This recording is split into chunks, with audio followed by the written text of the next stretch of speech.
hermoso día el de hoy, como tiene que ser, como hay que sentirlo. Claro que sí. Tu vida tiene que ser una música, una canción, la alegría de vivir. La música. ¿Por qué no le pones música a tu vida? Probá, intentá, a veces uno está medio caído, está muy calladito, ¿no?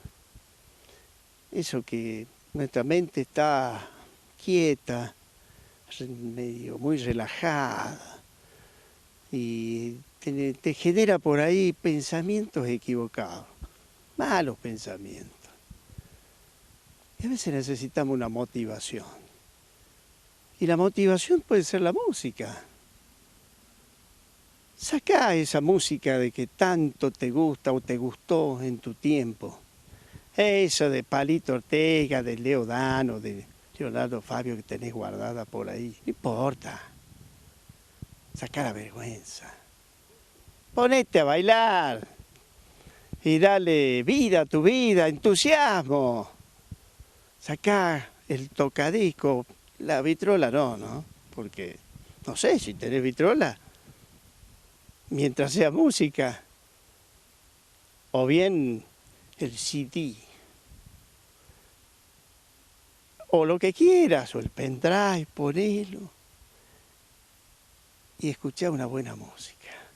Pero no que te aturda, sino que te armonice. Que te dé esa paz interior. Esa música que te motiva y que te dice, estoy feliz y con ganas de vivir. Estamos, como siempre, con los temas más importantes de la salud. Y hoy vamos a tocar un tema muy, pero muy importante, porque muchas veces determinadas cirugías o determinados casos de salud se saca una pequeña muestrita, dicen. A ver, le vamos a sacar una muestra, le vamos a hacer una biopsia.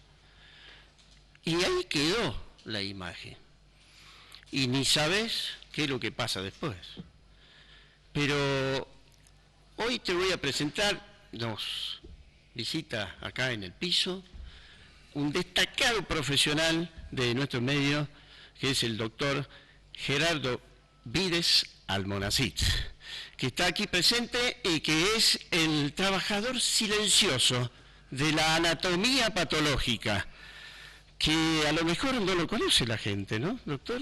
¿Qué dice? Usted está con un trabajo permanentemente silencioso. Sí, justamente esa es la imagen no solamente aquí, sino en todo el mundo. El patólogo siempre es la persona que está detrás de un microscopio elaborando un diagnóstico y por lo general el paciente no lo conoce. Claro, yo me acuerdo cuando estudiaba medicina, cuando empecé, me dieron un microscopio, era la materia histología. Exactamente. Y había que mirar en el aparatito ese raro, había que poner en los ojos, empezar a mirar por dentro del cuerpo humano. Exactamente. Lo que uno hace es ver esa biopsia que usted menciona, a través, después de haber procesado en el laboratorio, está en condiciones, esto que es un preparado histológico, se lo coloca en el microscopio y con los aumentos se va observando las células, las características, la disposición, la distribución y cómo está. Histología es el estudio microscópico del tejido normal y anatomía patológica es el estudio en el microscopio de la enfermedad, de las células que son anormales. Claro, en el caso sí que hay cáncer, si es que hay por un ejemplo, tumor, un proceso inflamatorio, un proceso metabólico, un proceso degenerativo, no todo es cáncer, siempre se saca la biopsia, primero para descartar que sea un tumor maligno, pero al margen de eso también se pueden investigar otros tipos de elementos. Un ejemplo muy común es la biopsia endoscópica gástrica, que se saca el pequeño fragmento, para que se vea si no es maligno, pero además si tiene presencia o no de un bacilo, que es un bacilo que produce una serie de enfermedades. Claro. ¿Me entiendes? Claro, claro. O sea, son bacterias, o sea, se puede visualizar virus, se puede ser parásitos, hongos. Exactamente. O sea, todos esos elementos se los puede identificar ¿y con cómo? el microscopio. Entonces, a ver, permítame. Entonces, usted saca una muestra, la pone ahí y se colorea, y se pone acá. La muestra es como que sacamos del cuerpo y de ahí lo ponemos acá. Y de ahí se colorea, con un color especial. Sí. Para determinadas hasta llegar a eso tiene que pasar este proceso que es el que me gustaría describir para que la gente pueda entender. Hay un proceso entonces antes que esto. Hagamos un ejercicio intelectual. Llega en la biopsia al laboratorio, ingresa, se hace una serie de controles dentro de la parte de seguridad, es decir, se hacen controles cruzados para que ese paciente tenga un número de protocolo que sea único, irrepetible, para que no se pueda generar ninguna confusión. Nosotros tenemos un soft que es el que nos permite la identificación de la muestra con el paciente, con el médico de cabecera y el órgano que se ha recibido. Eso a su vez se entrecruza por la computadora con el material que recibe el laboratorio propiamente dicho, donde está la técnica trabajando. Claro. Todo eso es la primera parte de seguridad en la identificación de la muestra. Luego de eso viene un proceso que se llama de macroscopía o procesamiento macroscópico o diagnóstico macroscópico, que es recibir ese material. Supongamos, para que sea más gráfico, una vesícula biliar o un apéndice o una lesión de ovario.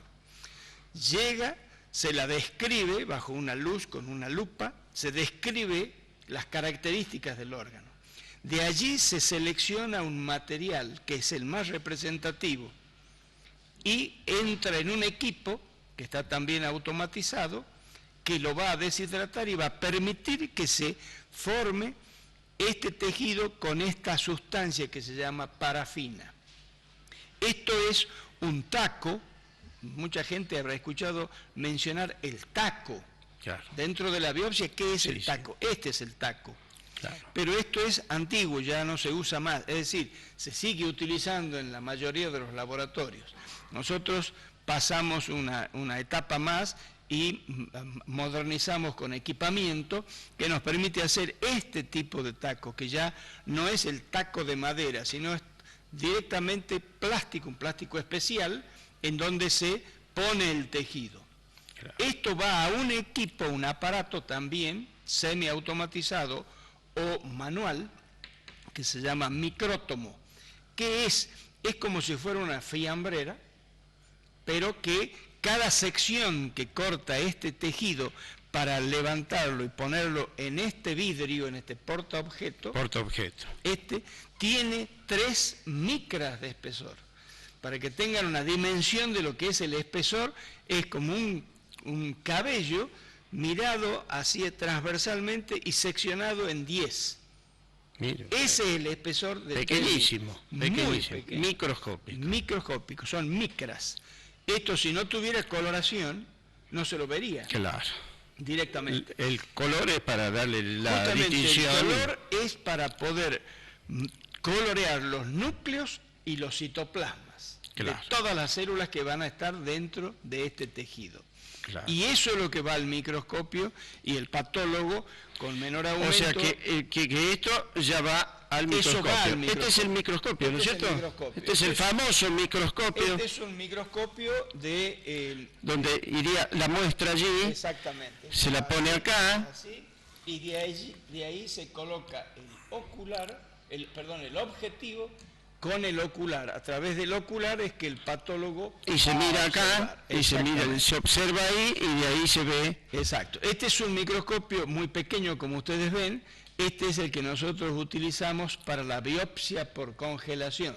La gente debe haber escuchado también el término, Biopsia por congelación, ¿qué significa eso?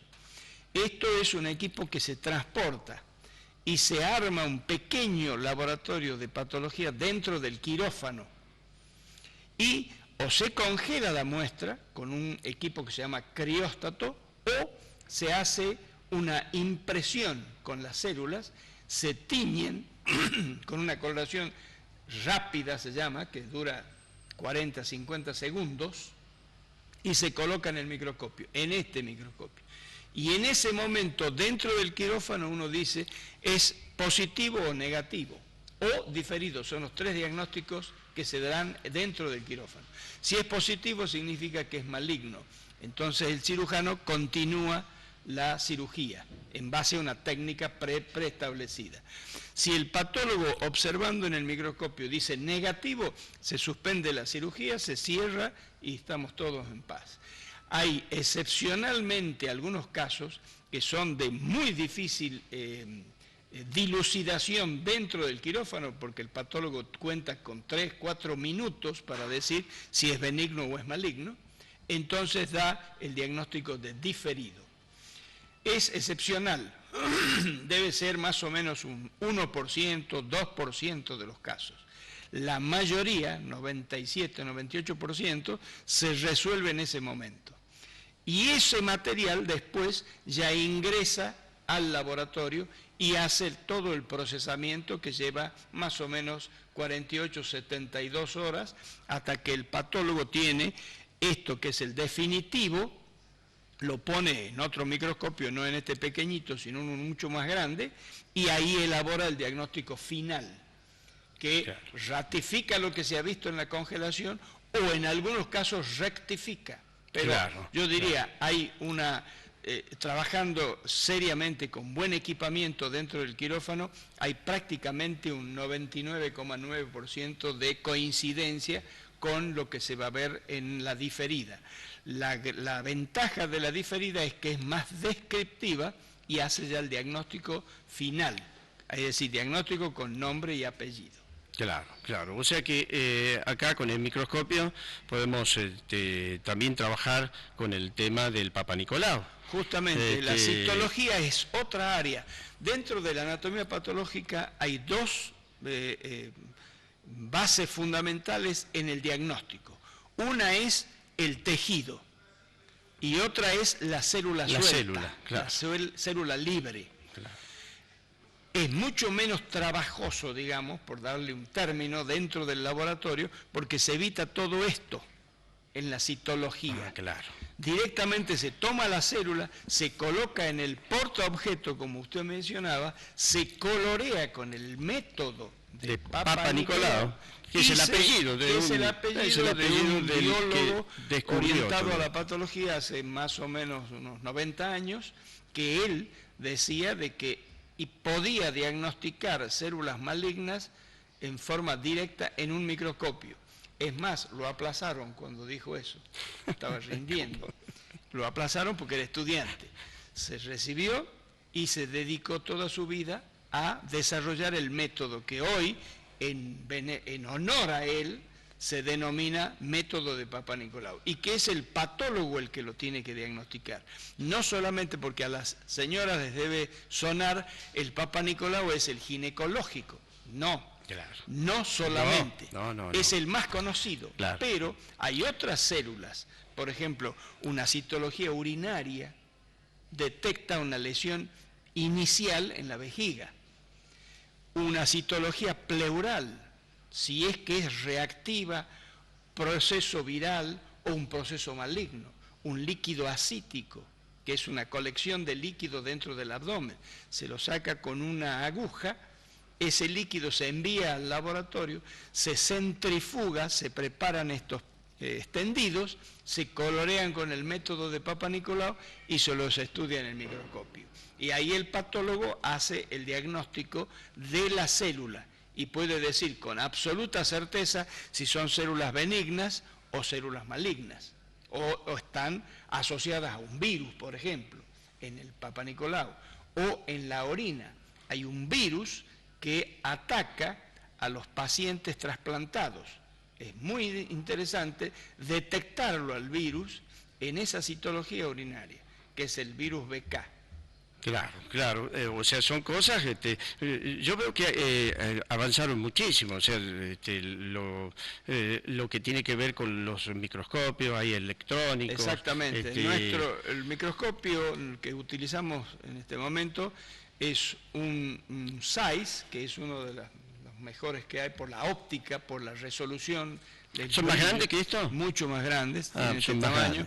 Incluso el que yo tengo en mi escritorio tiene una cámara digital fotográfica que cuando con me tecnología interesa, aplicada. claro, exacto, que yo puedo verlo también en una pantalla de una plana, claro, una pantalla, puedo como ver la televisor, imagen, como un televisor, claro, exacto, como se hace en la cirugía, como se hace la videolaparoscopía, etcétera. Así es. O sea que de ahí va... Y ahí, al margen del microscopio, que tiene que ser muy bueno para poder tener nosotros la posibilidad de ver la estructura completa de la célula en profundidad, se aumenta hasta 1000 aumentos, es decir, una célula en el microscopio puede llegar a aumentarse 1000 veces. Claro. Y eso es lo que me permite ver las estructuras dentro del núcleo, hasta el nucleolo, cómo está la cromatina, cómo es el citoplasma, qué características tiene. Eso sería la patología de rutina, la básica. Después está el otro gran capítulo que es la biología molecular, que ya la tenemos en Salta hace muchos años. En nuestro instituto trabajamos ya hace más de 22, 23 años que hacemos biología molecular. Y me imagino que deben ser costosos todos esos aparatos, todo eso, lamentablemente, toda la patología debe ser muy costoso. Del exterior, y que sí. se fabrican algunos acá en la Argentina. No, acá no se fabrica nada de eso. Primero el equipamiento, es un equipo que se llama procesador automático de las muestras, que es un robot que colorea con los anticuerpos monoclonales, que eso quizás en algún otro momento podríamos profundizarlo, porque es un gran capítulo que ha cambiado la patología desde 25 años a esta parte. Sería muy interesante, si le interesa al público. La gente es muy curiosa. Acá me preguntan un montón de cosas. Yo creo que sí. Y es muy importante. Y esto no lo conocía. Sí. Yo estoy seguro que mucha gente no conocía. Es muy posible, porque como usted muy bien lo decía al comienzo, el patólogo prácticamente no se lo ve. Es más, en algunos países donde yo me formé, en Estados Unidos, me sugerían no tener contacto con el paciente. ¿Por qué? Porque somos pocos y nos conocemos todos. Entonces, como esto es tan subjetiva, la interpretación es tan subjetiva del patólogo, si sabe quién es el paciente puede no ser objetivo en el diagnóstico. Entonces, uno de los consejos que me daban, uno de mis maestros, el doctor Batifora, es: usted vuelve a un lugar en donde no son 20 o 30 millones de personas que viven en su provincia. Usted debe tener una provincia de 700, 800 mil habitantes. Es increíble cómo uno puede llegar a conocer al paciente que está analizando. Y cuando ya va a mirar al microscopio, deja de ser objetivo. Claro. Empieza la subjetividad y hasta uno puede dudar de lo que está viendo. Entonces es preferible no saber a quién se lo está diagnosticando. Es más, a mí me pasa que a veces estamos firmando los informes y ahí veo el nombre del paciente, porque yo ¿qué recibo? Yo recibo una tarjetita con los preparados histológicos, nombre en blanco, paciente de tantos años de edad, masculino o femenino, tal órgano, tales síntomas, nada más. Yo no sé a quién le estoy diagnosticando. Muchas veces me ha pasado de estar firmando y decir, uy, este es amigo mío, yo lo conozco, pero ya está hecho el diagnóstico. Por supuesto, ya la subjetividad claro, se suspendió.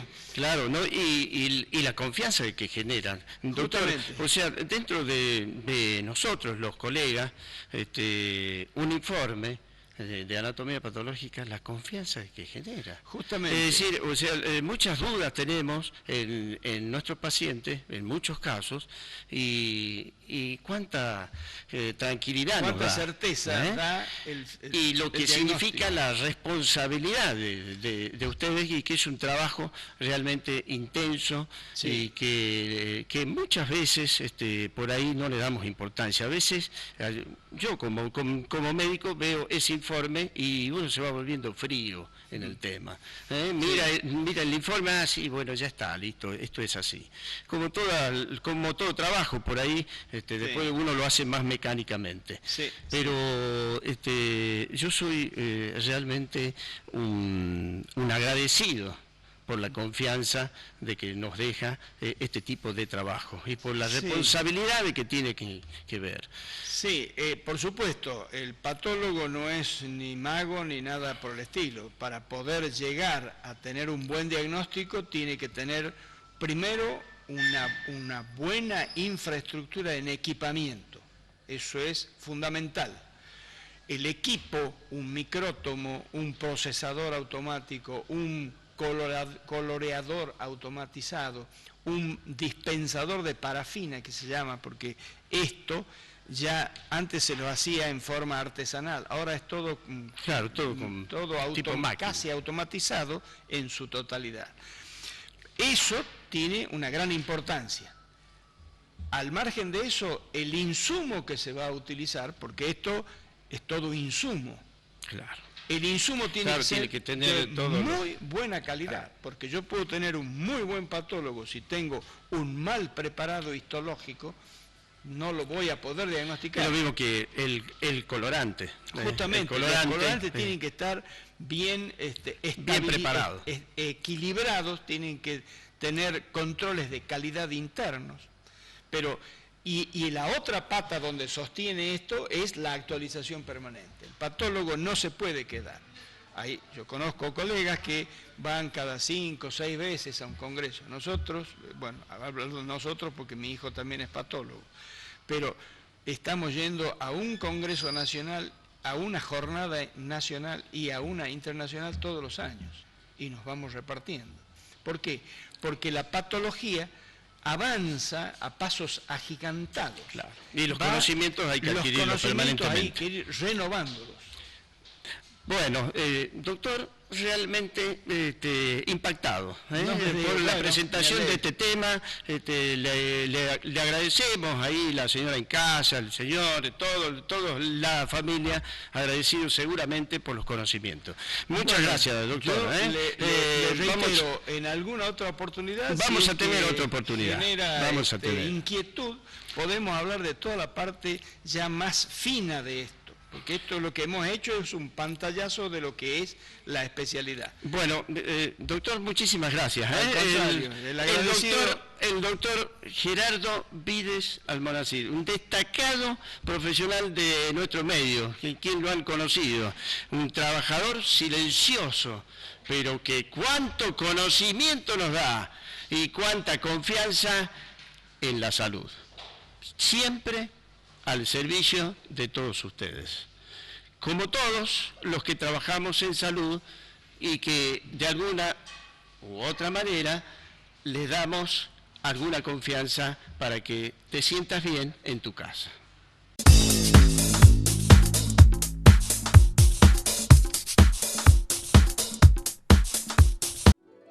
Grupo Med, un nuevo concepto en medicina empresaria, medicina laboral, salud ocupacional, primeros auxilios, control de ausentismo, exámenes de salud, cursos de capacitación para empresas, asesoramiento profesional en higiene y seguridad en el trabajo. Empleados bien cuidados y su empresa bajo control. Grupo Med.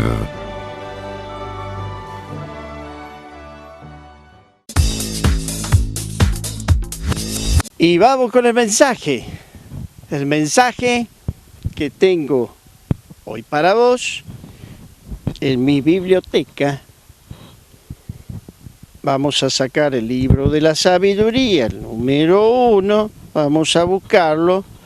Y leía esto, miren que hay que leer bastante, ¿no? para encontrar el mensaje. Y la vida siempre es un sacrificio. O no, depende cómo lo quieras ver. Leía esto y me parece muy interesante que dice así: el éxito es un poco de sana inspiración y todo lo demás, acción y acción. Para pensarlo, ¿no? Acción y acción. Que el Creador los acompañe a todos y les dé vida y salud.